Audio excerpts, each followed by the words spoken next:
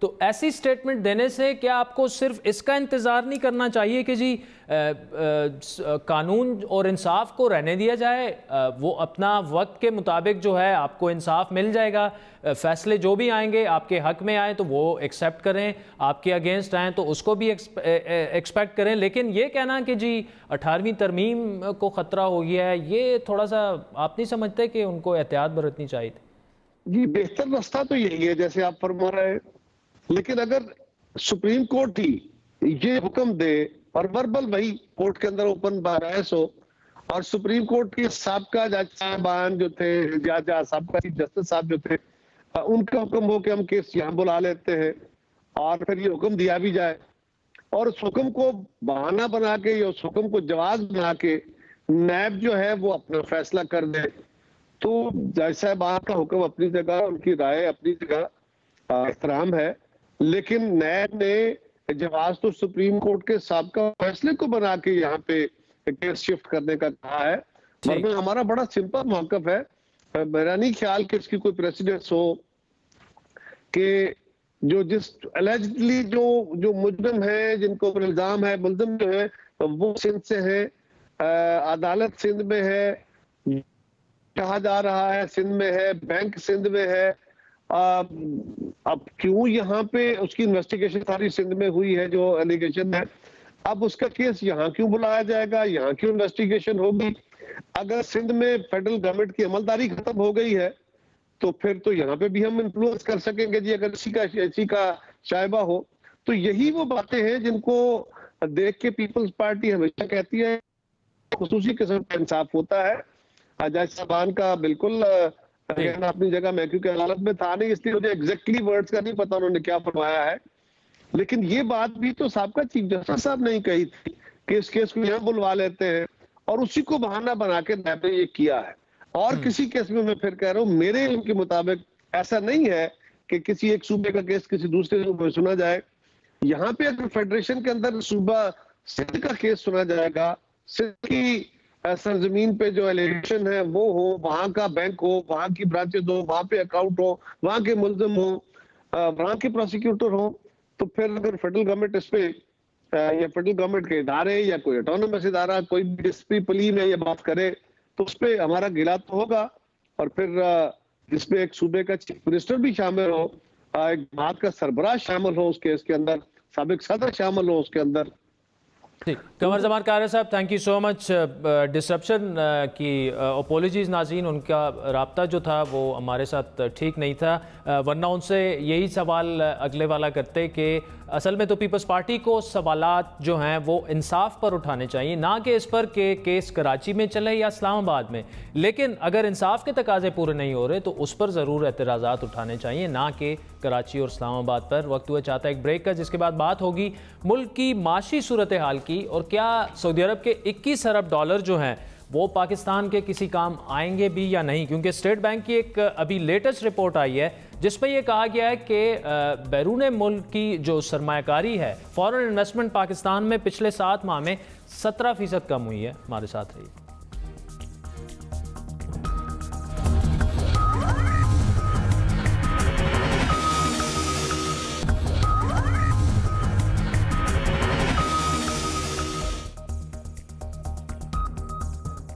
Welcome back ناظرین. بات کریں گے ملکی معیشت کی. 21 ارب ڈالر کل ہمیں یہ بتایا گیا کہ سعودی گورنمنٹ جو ہے وہ پاکستان میں انویسٹ کرنے جا رہی ہے, جس میں گوادر کی آئل ریفائنری سے لے کر تقریباً 7 MOUs جو ہیں وہ ہم نے سعودیز کے ساتھ سائن کیے ہیں. لیکن آج ہی اسٹیٹ بینک کی ایک رپورٹ آئی ہے جس کے مطابق ایئر آن ایئر جو تقریباً پچھلے 7 مہینوں میں پاکستان میں فارن انویسٹمنٹ جو ہے وہ آل ٹوگیدر 17% کم ہوئی ہے.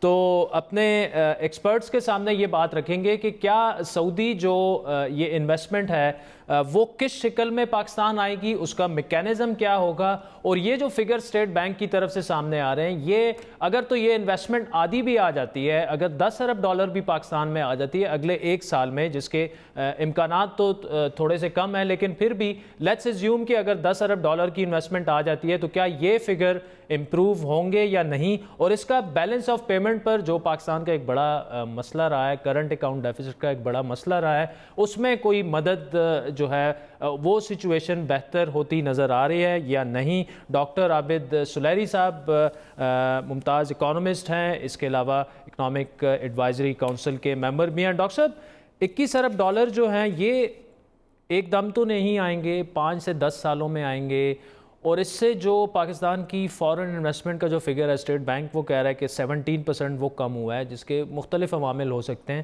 لیکن کیا اس میں بہتری آنے کی کوئی امید ہے؟ دیکھیے پہلی چیز تو یہ ہے کہ MOUs جو ہیں جنرلی وہ سربراہان مملکت کے درمیان فوٹو شوٹ اپرچونٹی ہوتے ہیں, لیکن یہ والے جو MOUs ہیں یہ ڈیفرنٹ ہیں, اور وجہ یہ اس کی ڈیفرنٹ ہونے کی یہ ہے کہ یہ پہلا موقع ہے کہ پاکستان اور سعودی عربیہ جو ہیں وہ انسٹیٹیوشنلی ایک دوسرے کے ساتھ انگیج ہو رہے ہیں.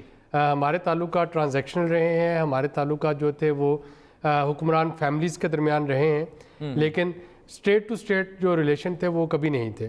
اب پہلی دفعہ اس ڈیلیگیشن میں 7 کے قریب جو منسٹرز تھے سعودی عربیہ کے وہ تھے, انہوں نے اپنے کاؤنٹر پارٹس کے ساتھ بات چیت بھی کی, وہاں پہ فالو اپ کی باتیں بھی ہوئیں. بلکہ جب پیٹرو کیمیکل کمپلیکس کی بات کرتے ہیں تو سعودی وزیر توانائی تو اس دورے سے چند ہفتے پہلے جو 2 گھنٹے کے لیے گوادر آئے تھے تو وہ آ کے سائٹ وغیرہ دیکھ گئے تھے. تو اس پہ مجھے لگتا ہے کہ ایک سیریس قسم کا فالو اپ بھی ہوگا, اور یہ جو ایک سپریم جو ایک کوارڈینیشن کونسل جو ہے وہ بنائی گئی ہے وہ ڈیفینیٹلی اس کی اسٹاک ٹیکنگ بھی کرے گی. لیکن اس کے باوجود یہ نہیں ہے کہ راتوں رات یہ 21 بلین یا 22 بلین پاکستان میں آ جائیں گے. اس میں کچھ لو ہینگنگ فروٹ ہیں, کچھ لانگ ٹرم ہے. لو ہینگنگ میں فار ایگزامپل جو رینیویبل انرجی, اور یہ بڑی ناظرین کے لیے عجیب بات ہوگی کہ سعودی عرب جو کہ ساری عمر جس سے پیٹرول آپ خریدتے رہے اب وہ رینیویبل پہ جا رہا ہے. ان کا جو ویژن 2030 ہے اس میں وہ ڈائیورسیفائی کرنا چاہ رہے ہیں اپنی معیشت کو پیٹرولیم سے اور پیٹرولیم پروڈکٹ سے. تو جو لو ہینگنگ فروٹ پاکستان میں ہے وہ $4 بلین کی سرمایہ کاری ہے سولر انرجی میں, جو کہ ان کا ایک کمپنی آکوا پاور جو ہے وہ کر رہی ہوگی. یہ شاید 1.5 سے 2 سال میں ہو جائے گا یہ مررز کی مدد سے. آئل ریفائنری پہ کتنا ٹائم؟ آئل ریفائنری کا کم از کم 2 سال تو لگتے ہیں, 1.5 سے 2 سال اس کی فیزیبلٹی بننے میں. یہ تھوڑی جلدی ہو جائے گی چونکہ اس کی فیزیبلٹی کا پروسیس جو ہے اس کے TORs وغیرہ وہ پہلے سے شروع ہو چکے ہیں اس دورہ کے شروع ہونے سے پہلے. لیکن تب بھی یہ بڑے آرام سے 12-14 مہینے لگ جائیں گے فیزیبلٹی میں, اور فیزیبلٹی کے بعد پھر پروسیس سٹارٹ ہوتا ہے اس کی انسٹالیشن کا اور سارا. تو یہ کم از کم 5 سال کا پروسیس ہے. تو آئل ریفائنری جو ہے وہ ایک لانگ ٹرم پلان ہے, لیکن جو آپ کے رینیویبل انرجی کے کچھ منصوبے ہیں, جو پرائیویٹائزیشن کرنی ہے LNG پاور پلانٹس کی، یہ 2 شارٹ ٹرم ہے، آپ کو جلدی بھی اس کا رزلٹ مل جائے گا 1.5 سال میں۔ اس کے علاوہ جو ایک میڈیم ٹرم ہے، اور وہاں پہ ہمیں خود سے من حیث القوم تیار ہونا ہوگا کہ اب سعودی اکانومی شفٹ ہو رہی ہے ٹورزم پہ، وہ ہو رہی ہے ہاسپٹیلٹی انڈسٹری پہ، ایجوکیشن پہ، ہیلتھ پہ۔ تو چیلنج اب ہمارے لیے یہ ہے کہ بلو کالرڈ جو ہم ایمیگرینٹ بھیجتے تھے ان کو وائٹ کالرڈ ایمیگرینٹ میں کیسے ہم کنورٹ کر سکتے ہیں۔ اچھا ڈاکٹر صاحب، MBS محمد بن سلمان جو ہیں وہ انڈیا پہنچ گئے ہیں، اور آج زیادہ سوشل میڈیا پہ یہ کہا جاتا رہا جی ان سے وہ $44 بلین کے معاہدے سائن کر رہے ہیں، ہمارے ساتھ انہوں نے 21 ارب کے کیے۔ لیکن ایک چیز تو ہمیں سمجھنی ہوگی کہ India is a big market, ان کی آبادی ہماری آبادی اس میں کافی فرق ہے، مختلف انٹرسٹ، بزنس انٹرسٹ ہیں ان کے۔ لیکن 2010 میں سعودیز نے $70 بلین کے MOU سائن کیے انڈیا کے ساتھ، جس طرح ہمارے ساتھ $21 ارب کے کیے ہیں، لیکن انہوں نے 70 بلین کی بجائے صرف آخر میں آ کے $1 بلین ہی وہاں پہ انویسٹ کیے۔ تو کہیں ایسا تو نہیں ہوگا کہ پاکستان سے بھی اب سب کچھ ٹھیک ہو گیا ہے، ہم ڈرم پیٹ رہے ہیں، $21 بلین کی انویسٹمنٹ آئے گی پاکستان میں، MOU سائن ہو گئے، آخر میں گئے تو بلین 1.5 بلین۔ جیسے کہ میں نے کہا کہ یہ فالو اپ پہ ڈیپینڈ کرتا ہے کہ فالو اپ آپ اس کو کتنا کر سکتے ہیں، اور اسٹیٹ ٹو اسٹیٹ انگیجمنٹ کتنی پرویکٹیو ہوتی ہے۔ انڈیا کے ساتھ فار ایگزامپل ایک جس پہ بات کریں گے MBS، وہ ہے انڈیا میں مہاراشٹر میں ایک ریفائنری لگ رہی ہے جی۔ اب وہ 3.5 سال سے ریفائنری لگانے کی کوشش کر رہے ہیں، انڈین گورنمنٹ ابھی تک زمین ایکوائر نہیں کر پا رہی، وہاں پہ زمین پہ لیٹیگیشن ہے جہاں پہ ریفائنری لگنی تھی۔ تو ifs اینڈ بٹس ڈیفینیٹلی اس میں ہوتے ہیں۔ MOUs جو ہیں، جیسا کہ میں نے پہلے کہا کہ MOUs کا جتنا فالو اپ کر سکیں گے، جتنا سیریسلی فالو اپ ہو سکے گا، اتنا اس پہ کام ہو جاتا ہے۔ اگر فالو اپ نہیں ہوتا تو MOU کوئی لیگلی بائنڈنگ ڈاکومنٹ تو ہوتا نہیں ہے۔ بہت سے MOUs جو ہیں وہ صرف فوٹو اپرچونٹی تک محدود رہتے ہیں، لیکن یہ والے جو MOUs ہیں، اور اسپیشلی جو گوادر میں جو ہے، وہاں پہ میرا خیال ہے کہ سعودی حکومت جو ہے وہ کافی سیریس ہے اور انٹرسٹ ہے۔ ڈاکٹر صاحب یہ بتائیں، جو ہمارا کرنٹ اکاؤنٹ ڈیفیسٹ کا مسئلہ، یہ تو چلے انویسٹمنٹ ہے جس سے شاید مطلب لانگ ٹرم جو ہے کچھ ہمارے پھل جو ہیں پکنے میں ٹائم بھی اس میں لگے گا، لیکن ہمارا جو امیجیٹ ایک مسئلہ ہے وہ تو جوں کا توں موجود ہے، IMF سے مذاکرات بھی چل رہے ہیں، کیا آپ سمجھتے ہیں کہ وہ سارٹ آؤٹ ہونے میں اب زیادہ ٹائم نہیں لگے گا، کیونکہ ایک انسرٹنٹی اس مسئلے کو لے کر ابھی تک موجود ہے؟ دیکھیں IMF کے مذاکرات میں ہمیں یہ چیز ذہن میں رکھنا چاہیے، اور یقینی طور پہ MBS کے ساتھ بھی یہ بات ہوئی ہوگی۔ IMF کا بورڈ آف ڈائریکٹر جو ہے وہ کافی پاورفل ہے، اور سعودی عرب BOC بورڈ کا ممبر ہے، اور چائنا BOC بورڈ کا ممبر ہے، اور رشیا BOC بورڈ کا ممبر ہے۔ تو یہاں پہ امریکہ کے پاس یقینی طور پہ یہ اس کے ووٹنگ پاور کی وجہ سے یہ پاور ہے کہ وہ آرم ٹویسٹنگ کر سکتا ہے۔ وہاں پہ پاکستان کے دوست ممالک کے ساتھ لابنگ جو ہے، تاکہ پاکستان کا ایک ہوم گرون سلوشن بک سکے، اور ہوم گرون سے میری مراد یہ ہے کہ وہ جو پیس ہوگا اسٹرکچرل ایڈجسٹمنٹ کا، وہ پاکستان اپنی مرضی کا رکھے۔ تو یقیناً یہ MBS کے ساتھ بھی یہ چیز جو ہے اٹھائی گئی ہوگی۔ اس والے مالی سال کے لیے تو چونکہ بیلنس آف پیمنٹ کا بندوبست ہو چکا ہے، اگلے سال کے لیے جانا ہے، اور اگلے سال کے لیے جیو اسٹریٹجک جو ڈیولپمنٹس ہو رہی ہیں ان کی وجہ سے میں کافی آپٹیمسٹک ہوں کہ یہ چیزیں پاکستان کے حق میں ٹلٹ ہوتی جائیں گی۔ ڈاکٹر عابد صلاحی صاحب ہمارے ساتھ تھے، بہت بہت شکریہ ڈاکٹر صاحب آج کے پروگرام پر۔ ناظرین آپ کے فیڈ بیک کے منتظر رہیں گے، ہمارا ٹویٹر ہینڈل ہے @بڑی بات۔ مجھے میری ٹیم سمیت اجازت دیجیے، خدا حافظ۔